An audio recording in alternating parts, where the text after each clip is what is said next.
은혜와 자비가 많으신 하나님 아버지, 오늘 저희들의 마음을 주 앞에 갈급하게 하시고 주님 앞에 예배하고자 이 자리에 있게 하시니 감사합니다.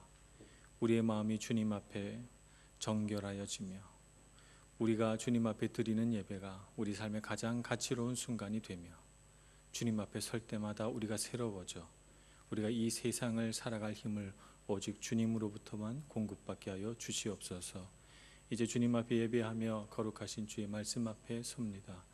우리로 하여금 깨달음을 주시고 주님 앞에 은혜로운 마음을 품어 이 세상을 살아갈 때 우리에게 지혜가 있게 하시고 지식이 있게 하시고 힘과 능력과 권능이 있게 하여 주시옵소서. 오늘 이 자리에 성령으로 함께하여 주시기를 간절히 바라옵고 예수님의 이름으로 기도합니다.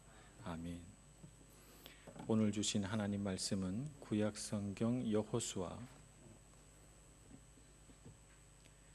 7장 24절에서 26절까지 말씀입니다. 구약성경 330조 여호수아 7장 24절에서 26절까지 몇 절 안 되니까 저와 여러분이 한 목소리로 봉독하겠습니다. 시작. 여호수아가 이스라엘 모든 사람과 더불어 세라의 아들 아간을 잡고 그 은과 그 외투와 그 금덩이와 그의 아들들과 그의 딸들과 그의 소들과 그의 나귀들과 그의 양들과 그의 장막과 그의 속한 모든 것을 이끌고 아골 골짜기로 가서 여호수아가 이르되 내가 어찌하여 우리를 괴롭게 하였느냐 여호와께서 오늘 너를 괴롭게 하시리라 하니 온 이스라엘이 그를 돌로 치고 물건들도 돌로 치고 불사르고 그 위에 돌무더기를 크게 쌓았더니 오늘까지 있더라. 여호와께서 그의 맹렬한 진노를 그치시니 그러므로 그곳 이름을 오늘까지 아골 골짜기라 부르더라. 아멘.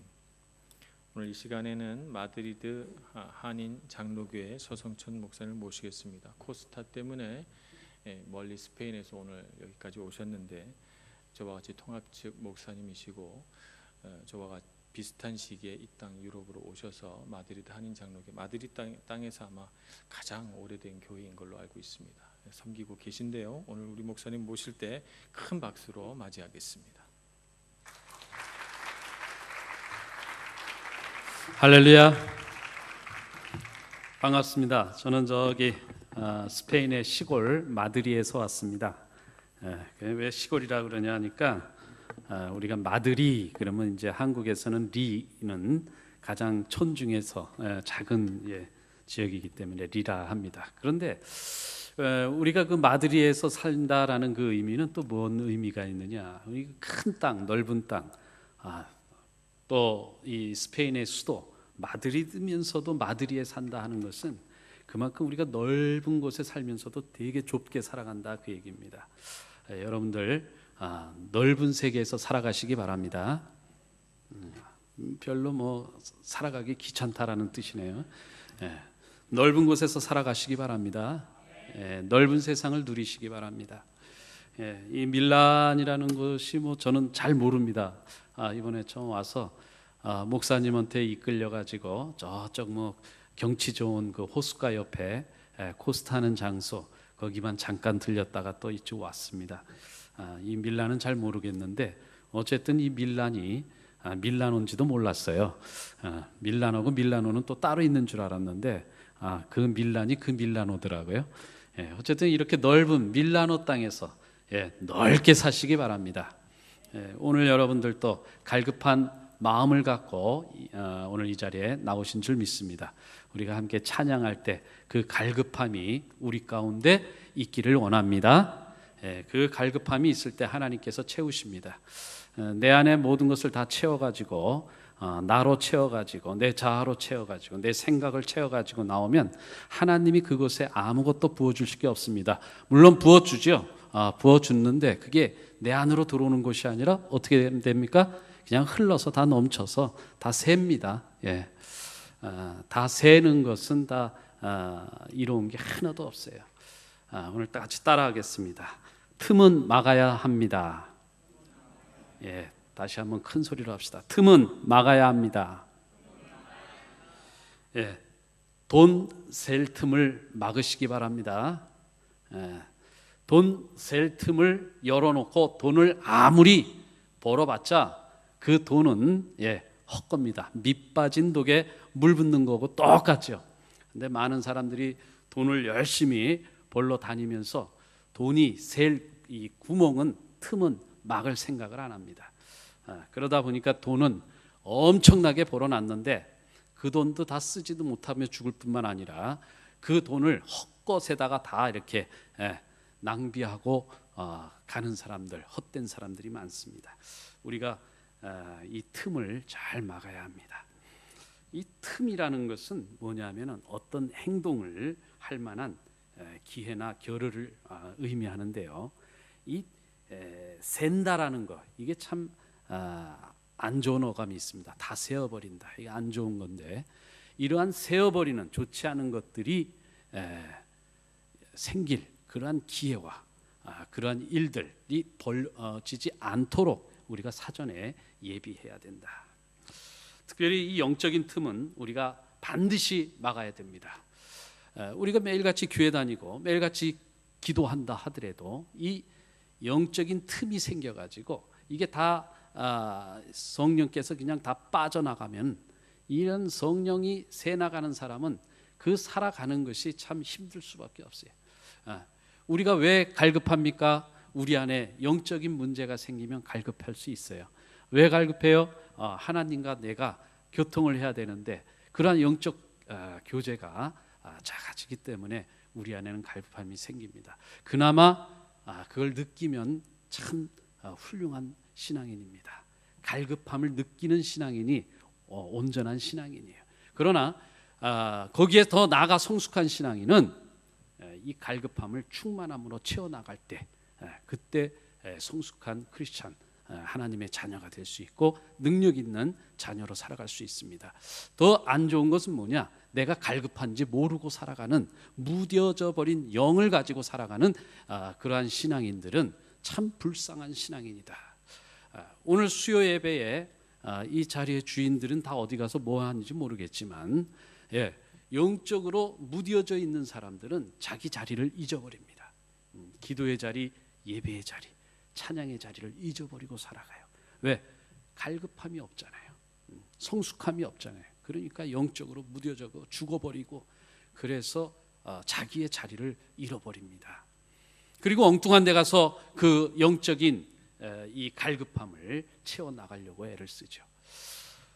오늘 본문을 읽어보면은요, 여기에 세라의 아들 아간이라는 사람이 등장합니다. 이 아간이라는 사람은 뭔가 영적으로 이 갈급함이 있었던 모양이에요. 이 갈급함을 채워보려고 그가 하나의 방법을 선택합니다. 그런데 그 방법이 잘못된 방법이었어요. 자, 이스라엘 백성들이 요단강을 건너갔습니다. 요단강 건너가니까 뭐가 있었어요? 여리고라는 성이 있었습니다. 이 여리고 성을 이제 공략을 해야 됩니다. 근데 이 여리고 성이 이 공략할 틈이 안 보여요. 그래서 저들은 하나님의 방법으로 그 틈을 찾기로 했습니다. 그래서 하나님이 지시한 대로 여리고 성을 돌았습니다. 드디어 그들에게 틈이 생깁니다. 어떤 틈이 생겼습니까? 하나님의 사람들을 두려워하는 그러한 틈이 생기기 시작했습니다. 두려움의 틈. 결국 그 두려움의 틈은 이 영적인 사람들, 믿음의 사람들의 그 믿음 앞에 무너지고 맙니다. 자, 우리는 이 세상에 틈을 보이며 살아갑니까? 아니면 이 틈이 있는 이 무지의 이 세상을 우리가 무너뜨리며 살아갑니까? 무너뜨리고 살아갈 수 있는 믿음의 능력자들이 다 되시기 바랍니다. 이 먼 땅 이태리, 이 이방에서 여러분들 힘 있는 능력자들이 되시기 바랍니다. 틈을 언제든지 공략할 수 있는 믿음이 있기를 바란다. 그 믿음은 하나님이 주시는 믿음의 능력, 그것이 이 땅, 이 밀라노에서 살아가는 틈을 찾아낼 수 있는 여러분들의 지혜가 될 것입니다. 자, 그런데 문제는 아무리 믿음으로 이 여리고를 무너뜨린 이스라엘 공동체라 할지라도 그들에게 틈이 보이면 여지없이 다시 무너지고 만다라는 것이 오늘 말씀입니다. 우리가 믿음의 능력을 가지고 이 세상을 무너뜨리고 정복하고 승리하고 우리가 흔히 말하는 성공하는 삶을 살 수 있다 할지라도 어느 한순간에 그 성공은 무너지고 만다. 어느 한순간에 그 승리는 다시 패배를 낳고 만다. 왜? 우리에게 틈이 보이면. 오늘 이스라엘 백성 이 아간이 오늘 1절 말씀 우리가 한번 같이 읽어보겠습니다. 7장 1절 우리 어떤 틈을 보였는지 우리가 한번 함께 읽어보겠습니다. 7장 1절입니다. 시작. 이스라엘 자손들이 온전히 바친 물건으로 말미암아 범죄하였으니 이는 유다 지파 세라의 증손 삽디의 손자 갈미의 아들 아간이 온전히 바친 물건을 가졌습니다. 여호와께서 이스라엘 자손들에게 진노하시니라.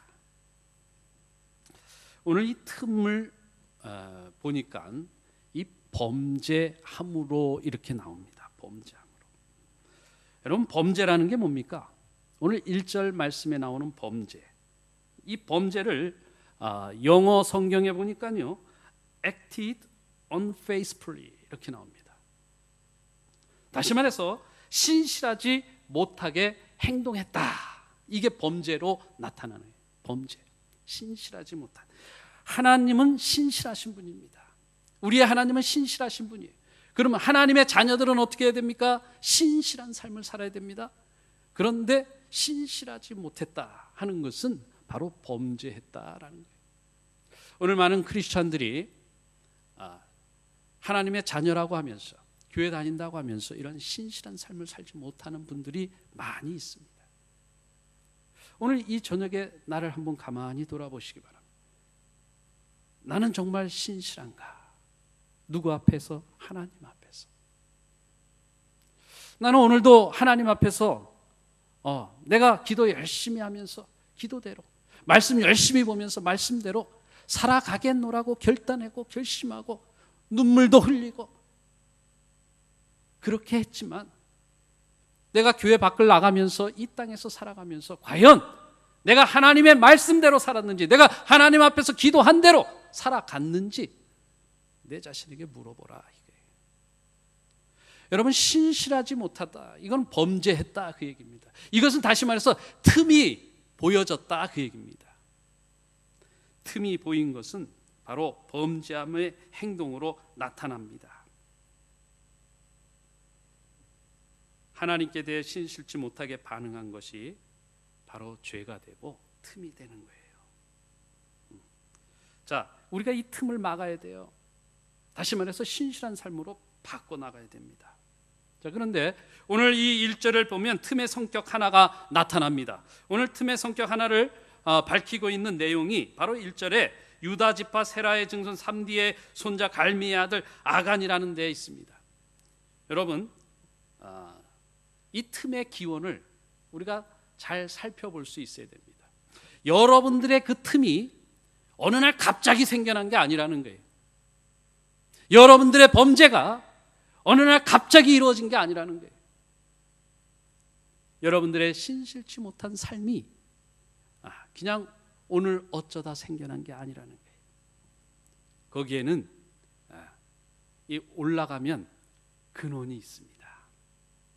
오늘 말씀에서도 이 아간의 근원을 찾아보니까 이 아간의 아버지가 갈미라고 그랬어요. 또 그 할아버지가 이제 삼디고 그 위에 세라가 또 있습니다. 자, 이들의 소속이 어디입니까? 유다 지파 소속이라 이렇게 나옵니다. 창세기 38장으로 가보면 여기 유다 지파의 이 신실치 못한 삶의 근원이 나오게 됩니다. 뭐냐? 이 유다와 그 유다의 아들들의 죄악이 나와요. 유다가 이방 여인과 결혼을 합니다. 그래서 엘가 오난과 셀라라는 이 세 아들을 낳습니다.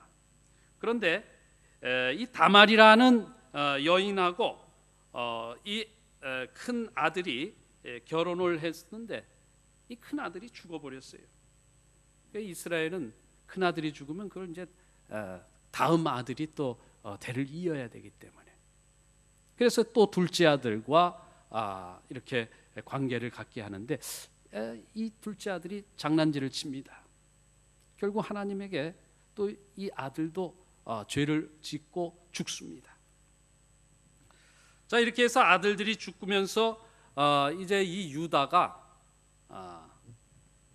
이 다말과 이 썸씽을 갖게 되는 그러한 그 스토리가 생기게 됩니다. 이 유다 집안의 참혹한 죄악이 어디에서부터 시작됐을까?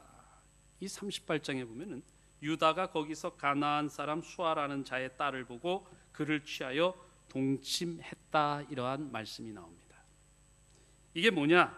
하나님께서 허락하지 않는 것을 이 유다가 취했다라는 거예요. 이 유다가 자신의 탐심을, 자신의 쾌락을 가졌기 때문에 그 이후에 이제 이러한 죄의 탐심의 이 유전자가 이제 흘러가게 되는 거예요. 자, 그 약한 부분, 이 탐심의 그 약한 부분, 그것으로 이제 틈이 생기기 시작한 거예요. 그 틈으로 이제 대적들이 쑥 들어오게 되었다, 그 얘기입니다. 그래서 유다 집안을 쑥대밭으로 다 만들어 버렸습니다. 이 오늘 본문의 죄악도, 이 죄악의 틈도 어떻게 생겼느냐? 이와 같은 부분의 연약함에서 생긴 틈입니다. 아간이 왜 범죄했습니까? 하나님께서 허락하신 것으로 부족하다고 여겼기 때문입니다. 다시 말해서 탐심이죠. 하나님께서 허락하지 않은 것을 취하려 하는 것, 이게 탐심이에요. 우리는 없습니까? 아간은 하나님의 공급하심과 채우심 그 이상을 취하려고 했습니다. 자기의 탐심을 채우려 했습니다. 이것이 틈이 되어서 결국 자신도 공동체도 위기로 몰아가게 되었습니다. 이것이 오늘 본문에 나타나는 틈의 성격이에요. 우리가 이것을 분명히 알아야 합니다. 나의 약한 부분이 있습니다. 이것이 우리 개인 각자에게 분명히 있어요. 그런데 이것을 그냥 방치하면 안 됩니다. 그러면 틈이 생기고 이것이 나를 망가뜨리고 우리의 가정을 망가뜨리고 우리의 교회를 망가뜨릴 수 있다 하는 거예요. 그럼 어떻게 해야 돼요? 막아야죠. 틈을 막아야 됩니다. 오늘 우리가 이 건물에 틈이 생기면 어떻게 합니까? 회를 칠하고 또 시멘트로 발라야죠. 마찬가지입니다. 우리도 회를 칠하고 우리도 시멘트로 발라야 돼요. 그런데 우리는 이런 세상에 콘크리트와 같은 이런 시멘트로 바를 수가 없잖아요. 우린 뭐로 발라야 됩니까? 하나님 시멘트, 하나님의 시멘트로 발라야 돼요.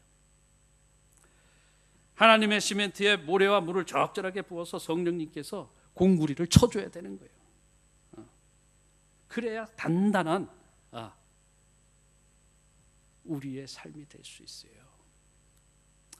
또 오늘 본문을 보시면 틈의 성격이 하나 더 나와요. 2절 3절 우리 한번 같이 읽어볼까요? 2절과 3절 7장 2절과 3절 같이 한번 읽어보겠습니다. 여호수아가 여리고에서 사람을 베델 동쪽 베다엔 곁에 있는 아이로 보내며 그들에게 말하여 이르되 올라가서 그 땅을 정탐하라 하매 그 사람들이 올라가서 아이를 정탐하고 여호수아에게로 돌아와서 그에게 이르되 백성을 다 올라가게 하지 말고 2-3천 명만 올라가서 아이를 치게 하소서. 그들은 내 소수이니 모든 백성을 그리로 보내어 수고롭게 하지 마소서 하므로. 아멘. 여러분, 이 틈의 성격이 뭐냐? 2-3절을 보니까요, 이상한 자신감을 우리는 교만이라고 얘기해요. 우리는 자신감을 갖고 살아가는 사람이 아닙니다.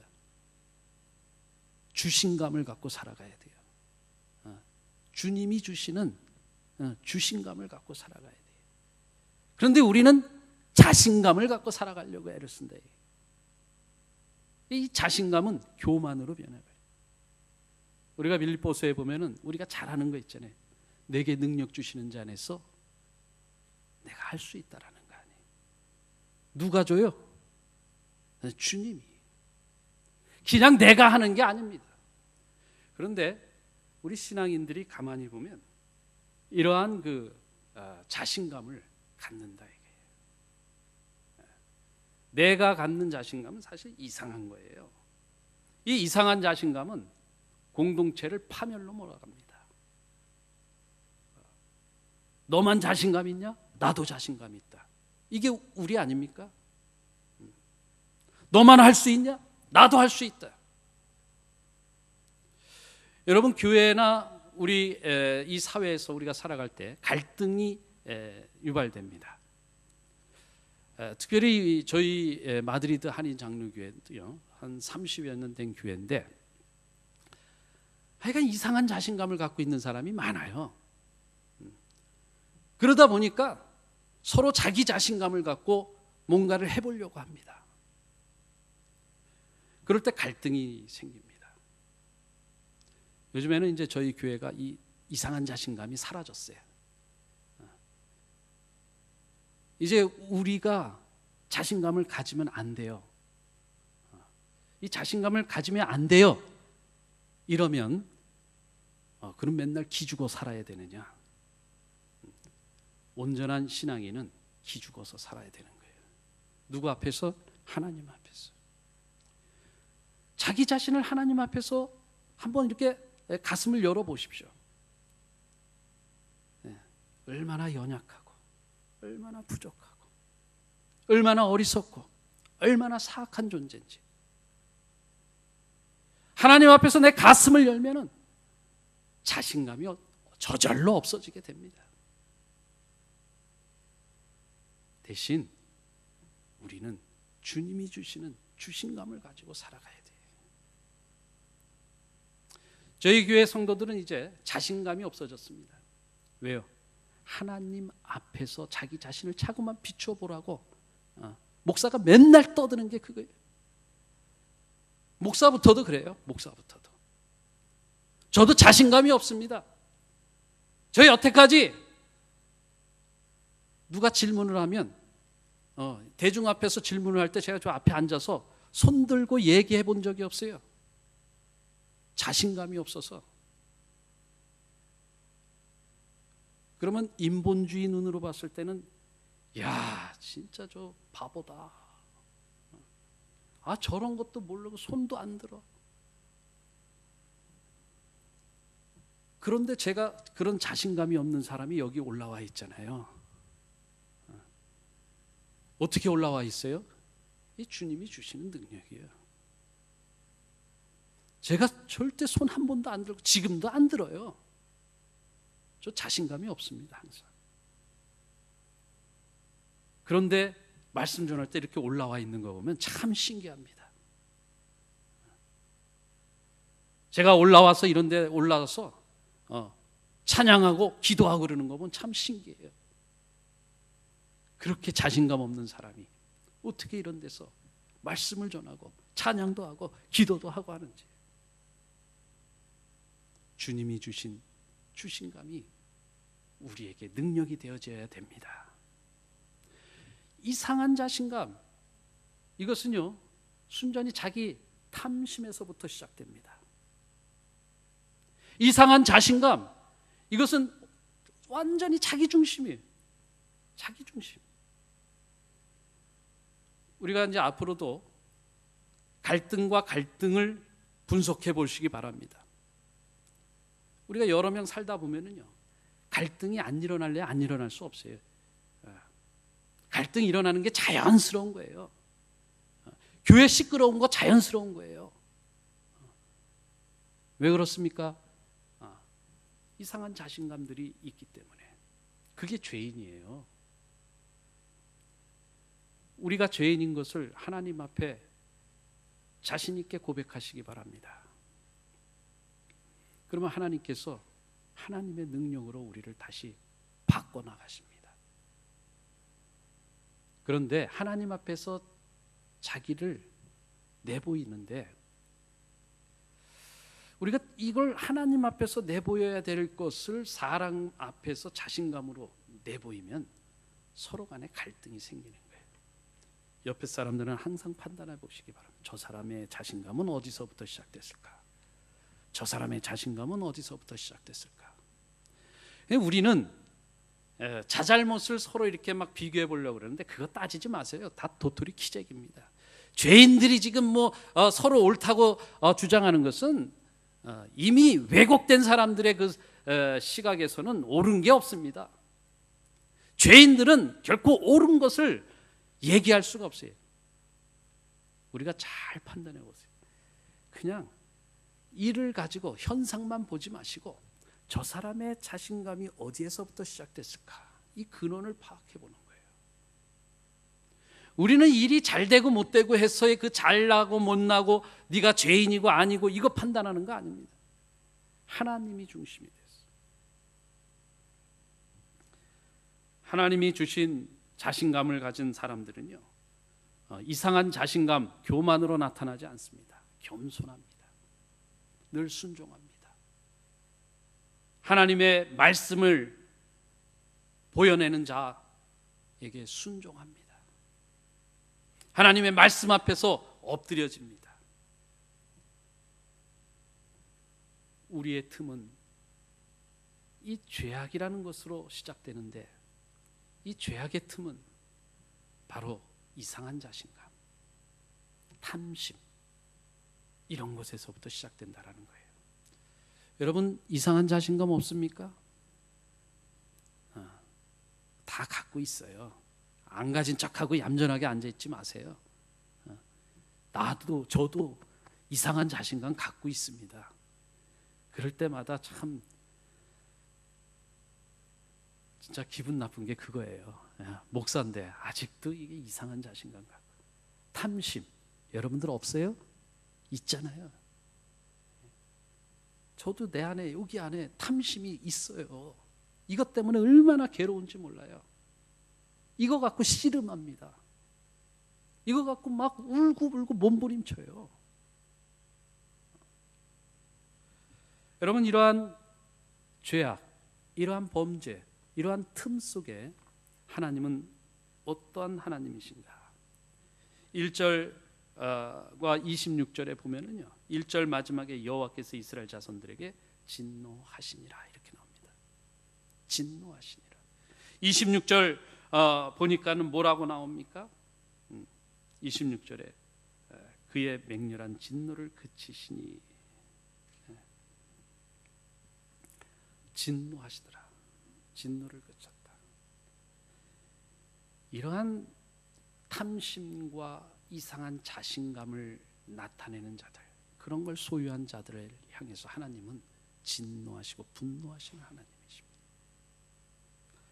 에이, 우리 하나님은 사랑의 하나님이요 평화의 하나님인데 어떻게 우리 하나님이 진노하시고 분노하십니까? 여러분 사랑의 하나님 맞습니다. 평화의 하나님 맞습니다. 그런데 그 하나님이 진노하시는 하나님이신 것도 믿으시기 바랍니다. 아니 목사님은 왜 그렇게 화를 내세요? 이렇게 말하는 성도님들을 제가 많이 봤어요. 왜? 제가 좀 화를 잘 내요. 그런데 아무 때나 쓰잘데없이 화내지 않습니다. 이상한 자신감을 가지고 막 나타내는 사람들 앞에서 제가 화를 냅니다.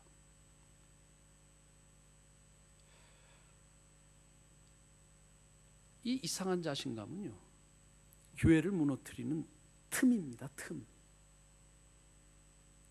교회가 무너지기 시작하는 것은요, 이상한 자신감이 점점점 커지면 교회 무너지게 돼 있어요. 그 틈으로 죄악이 계속 들어옵니다. 목사는 그걸 보면 화를 낼 줄 알아야 돼요. 그래서 제가 화를 좀 냅니다. 우리 성도들이 목사님은 왜 화를 내세요? 하나님이 사랑의 하나님인데 왜 목사님은 사랑이 없어요? 저한테 그렇게 얘기해요. 그럼 제가 집사님 사랑하죠. 사랑하니까 내가 이렇게 화를 냅니다. 왜 집사님은 이상한 자신감을 가지고 지금 큰 소리치고 교만해지십니까? 저는 좀 성격이 생김새는 그렇지 않은데 무진장 직선적입니다. 그래서 손해 볼 때도 많아요. 저희 아내가 저보고 제발 좀 화 좀 내지 마. 당신 화내면은 하나님께서 여기서 계속 훈련시켜. 근데 하나님이 저를 훈련시키는 거 맞습니다. 그러나 더 중요한 것은 우리 교회 믿음의 공동체가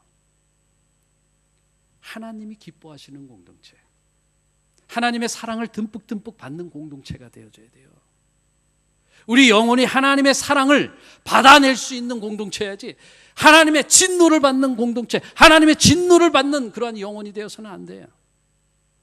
우리의 인생은 하나님이 우리를 얼마나 축복하시고 행복한 존재로 만드셨는지 모릅니다. 하나님은 우리를 행복한 존재로 만드셔서 행복하게 살아가기를 원하십니다. 그런데 우리가 행복하게 살지 못하니까 하나님이 진노하십니다. 여러분, 우리의 하나님이 왜 이렇게 진노하십니까? 이스라엘 백성들 보세요. 그 광야 생활을 하면서 툭 하면 그냥 짜증내고 불평하고 원망하고 하나님의 인도하심 속에 감사를 못해요. 조그만 문제만 생겼다 하면 바로 그냥 그거 너 때문이야, 바로 하나님 때문이야. 원망과 불평의 삶을 살아갔어요. 그러니 하나님이 저들을 보면서 얼마나 화가 나겠습니까? 이 이스라엘 백성들 또 웃기잖아요. 모세가 하나님 만나러 간다고 올라갔어요, 시내산에. 그랬더니 모세가 자기들 시간표에 맞춰서 내려오질 않으니까 이 금송아지를 만들어 놓고 이 금송아지에게 이름을 붙였어요. 그게 뭔지 아세요? 여호와 하나님. 금송아지가 여호와 하나님이 돼버립니다. 그리고 그 금송아지 앞에서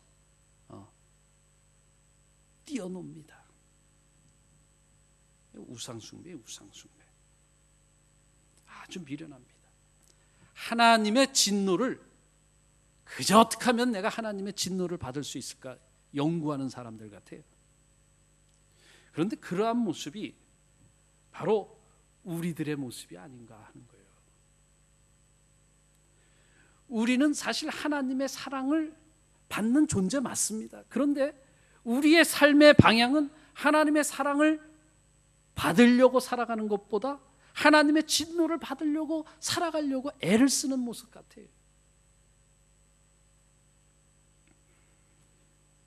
하나님은 우상숭배에 진노하십니다. 이 우상숭배가 어디에서 시작됩니까? 바로 아간의 탐심과 같은 그 탐심에서 시작됩니다. 탐심은 바로 하나님의 진노를 촉구하게 돼 있습니다.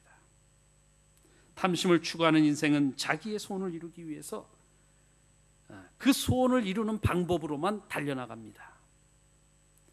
그것이 무엇이든지 간에 자기의 소원을 충족시켜 주는 것이라면 눈썹이 휘날리도록 달려갑니다.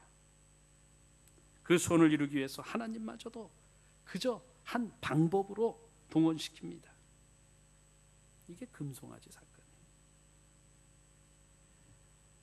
자신들의 소원 성취를 위해서 하나님을 하나의 방법과 도구로만 이용하는 것, 하나님의 가치를 수단으로 만들어버리는 거예요. 그게 왜 그래요? 자신의 탐욕 때문에, 탐심.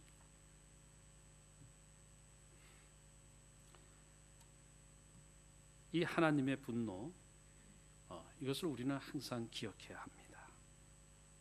하나님은 우리의 헛된 욕심을 채우기 위해서 꼭두각시 노릇을 하려고 존재하는 분이 아니십니다. 그분은 우리의 경배를 받으셔야 하고 우리는 그분의 말씀 앞에 순종할 수 있어야 하는 거예요. 하나님 그분이 바로 우리의 삶의 목적이어야 되는 거예요. 하나님을 향해서 달려가는 우리의 삶이 되어져야 된다 하는 거예요. 여러분 어리석지 마시기 바랍니다. 하나님을 근심케 하지 마시기 바랍니다. 그분의 진노를 받지 않기를 바랍니다. 그저 하나님을 경배하며 그 말씀을 붙들고 순종할 수 있는 여러분들 될 수 있기를 주님의 이름으로 축복드립니다. 자, 이제 우리가 틈을 막아야 돼요. 이 틈을 어떻게 하면 막을까? 오늘 본문 6절에서부터 7절을 한번 보니까 여기는 여호수아가 옷을 찢고 이스라엘 장로들과 함께 여호와의 교회 앞에 가서 엎드렸습니다. 머리에 티끌을 쓰고 날이 저물어 가도록 슬퍼하면서 애통해하면서 기도했습니다. 여러분 틈을 어떻게 막아요? 기도하는 거예요. 여러분 기도하지 않으면요 틈이 생기다가 그 틈이 구멍이 되고 그 구멍이 동굴처럼 변해버리는 거예요. 그 동굴로 변해버린 그 영혼에게 죄악이 그냥 쓰나미가 밀려오듯이 그저 밀어붙입니다. 쓰나미가 밀어붙이면 멀쩡할 거 하나도 없어요. 산도 순식간에 삼켜버립니다. 이 죄악의 쓰나미들이 나의 영혼을 덮치면요 나의 존재는, 나의 영혼의 존재는 하루아침에 사라져버립니다. 기도하지 않는 자들 참 대단한 용기예요. 여러분 주님 앞에 나와서 애통해하면서 우리의 가슴을 찢고 기도하는 자, 이 기도하는 자가 바로 이 틈을 막는 겁니다. 여러분들 하루에 기도를 얼마만큼 하십니까?